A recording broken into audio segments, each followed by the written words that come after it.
यो भिडियो हेर्नुस् है त। उद्योगपतिलाई गाजर पनि देखाउने डन्डा पनि देखाउने भनेर मैले पहिले के भने कुलमानजीको पालामा उहाँहरूले डन्डा मात्रै देखाउनु भयो तर सक्नु भएन।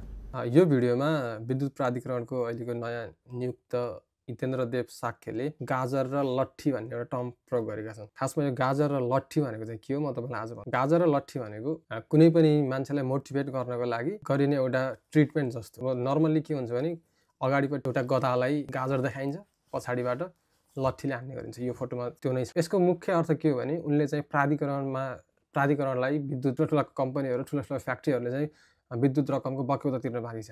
अनि उनले के मेन्सन गरेका छन् भने कुलमानजीले चाहिँ यो गर्नु भएन, कुलमानजीले लट्ठी मात्र हान्नु भयो, मैले चाहिँ अब गाजर पनि दिन्छु। यसको मतलब के हो भने मैले चाहिँ उहाँहरूले चाहिँ राम्रो काम गरेका फ्याक्ट्रीहरूलाई चाहिँ मैले प्रोत्साहन गर्छु र नराम्रो काम गरेको फ्याक्ट्रीहरूले अथवा पैसा नतिरेकोहरूले चाहिँ उहाँलाई ट्रिटमेन्ट दिन्छु वा अथवा उहाँहरूलाई कसरी क्रिटिसाइज गरेर हुन्छ कसरी गरेर हुन्छ उहाँबाट जसरी पनि बक्यौता उठाउँछु। उहाँले चाहिँ त्यसरी भन्न खोज्नु भएको छ गाजर र लट्ठी।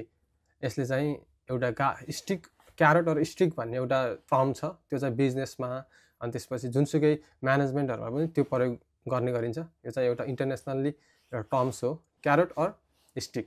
Thank you.